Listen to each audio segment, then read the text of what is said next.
കേശവായ സ്വാഹ, നാരായണായ സ്വാഹ, മാധവായ സ്വാഹ. ഓം ശ്രീ കൃഷ്ണായ നമഃ. ഓം ശ്രീ ഗോവിന്ദ.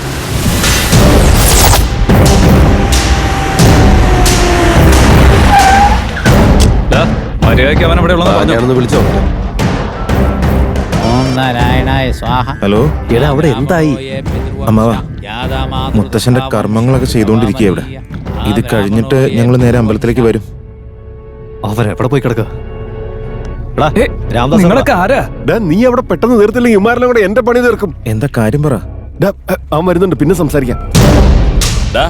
ഈ അമ്പലന്നല്ലേ പറഞ്ഞേ?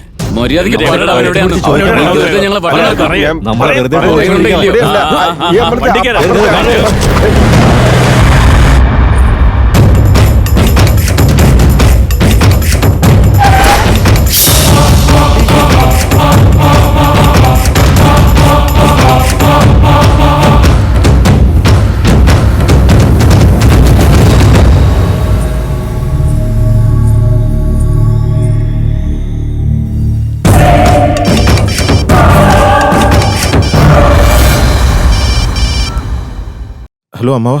എടാ തീർന്നോ ഇല്ലയോ? അമ്മാവനൊന്നും പേടിക്കണ്ട, 5 മിനിറ്റിനുള്ളിൽ കല്യാണം നടന്നിരിക്കും. മോനെ, നീ എന്താ ഞങ്ങളെ കളിയാക്കുക? മര്യാദക്ക് എവിടെയുള്ളെന്ന് പറഞ്ഞില്ലെങ്കിൽ കൊന്നുകളെ ഞാൻ നിന്നെ.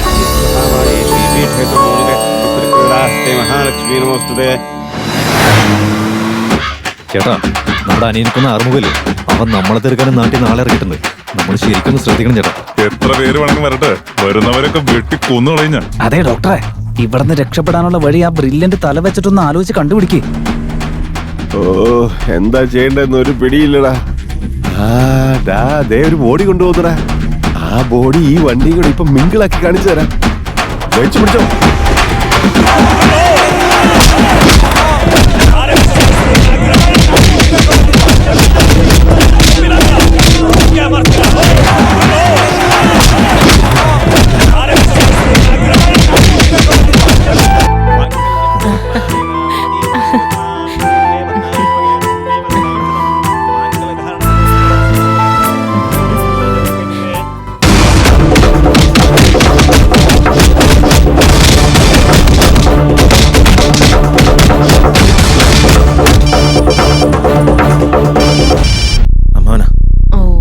ഹലോ.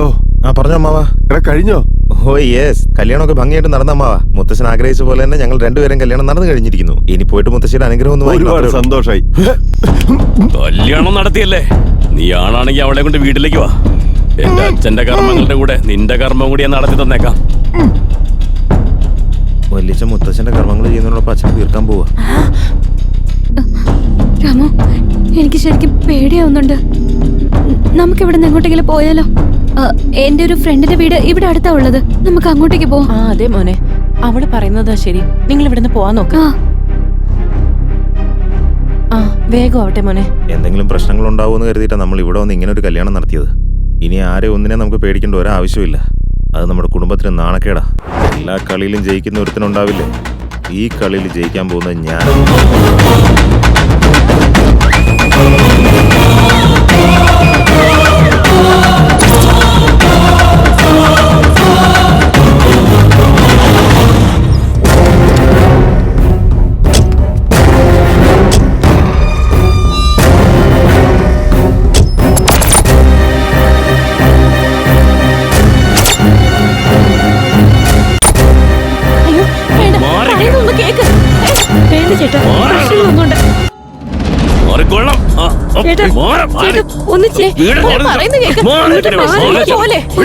കഴുത്തിൽ വല്ലവരുടെയും താലിയും കെട്ടി എന്റെ മുന്നിൽ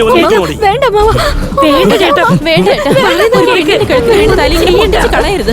അത് മഹാപാപം.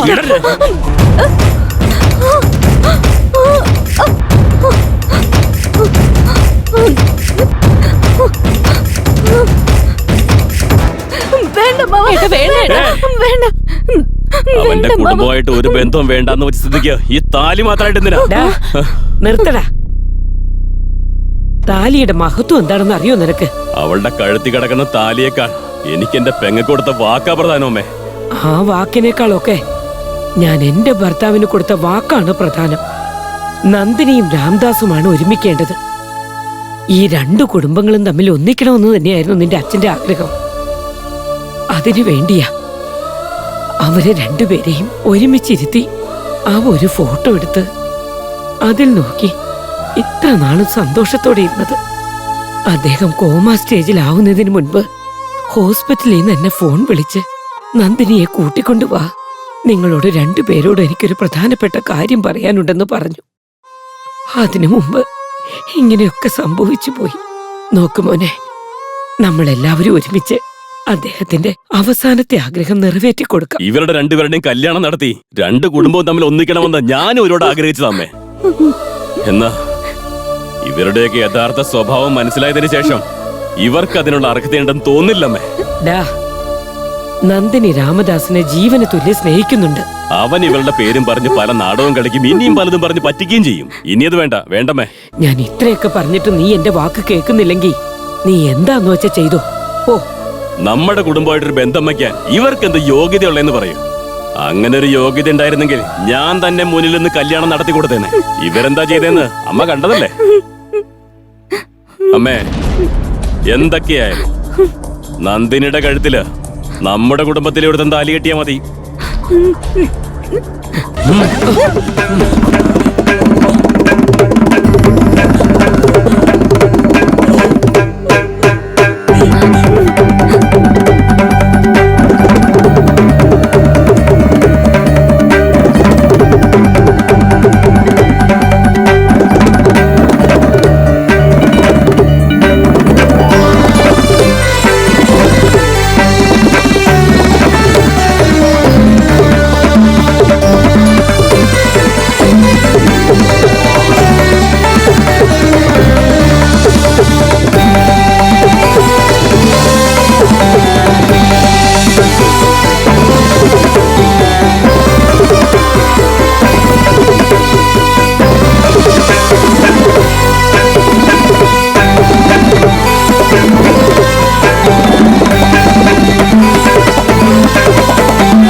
രാംദാസ്, നീ വായിക്കുമ്പോൾ മൃദംഗത്തിൽ നിന്ന് വരുന്ന ലയവും താളവും എല്ലാം തന്നെ എന്റെ അച്ഛൻ വായിക്കുമ്പോൾ ഉള്ളതുപോലെ തന്നെ തോന്നിയത്. ഒരുപാട് സന്തോഷായി. ഇത് മാത്രം മതി നീ ഞങ്ങളുടെ രക്തമാണെന്ന് മനസ്സിലാക്കാൻ. ഈ കാരണം മാത്രം മതി നീ ചെയ്ത തെറ്റുകളൊക്കെ ഞങ്ങൾക്ക് ക്ഷമിക്കാനായിട്ട്.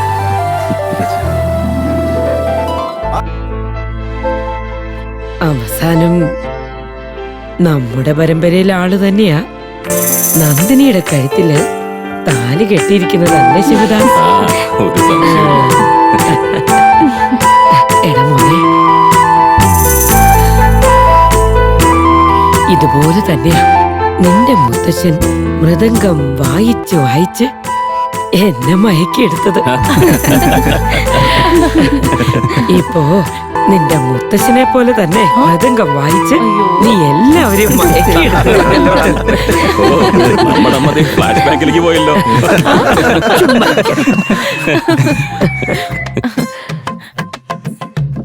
എന്തായാലും എല്ലാം മംഗളായിട്ട് അവസാനിച്ചു അല്ലേ അമ്മേ?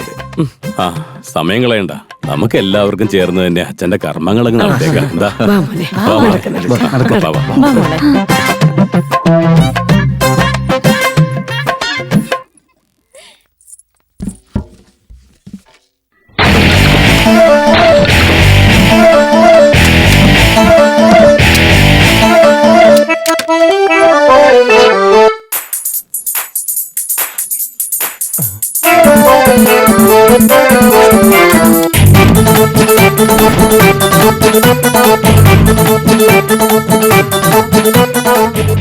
സോറി മുത്തശ്ശ, രണ്ട് കുടുംബത്തിനെ ഒന്ന് ഒരുമിച്ച് നിർത്താൻ എന്തൊക്കെ കാര്യങ്ങൾ മുത്തശ്ശൻ ചെയ്തിട്ടുണ്ട്. ഞാൻ ഈ ഒരു പെണ്ണിന്റെ കൂടെ ജീവിക്കാൻ വേണ്ടിയിട്ടല്ലേ ഈ കണ്ട പെടാപ്പെടൊക്കെ പെടുന്നേ? 嗯。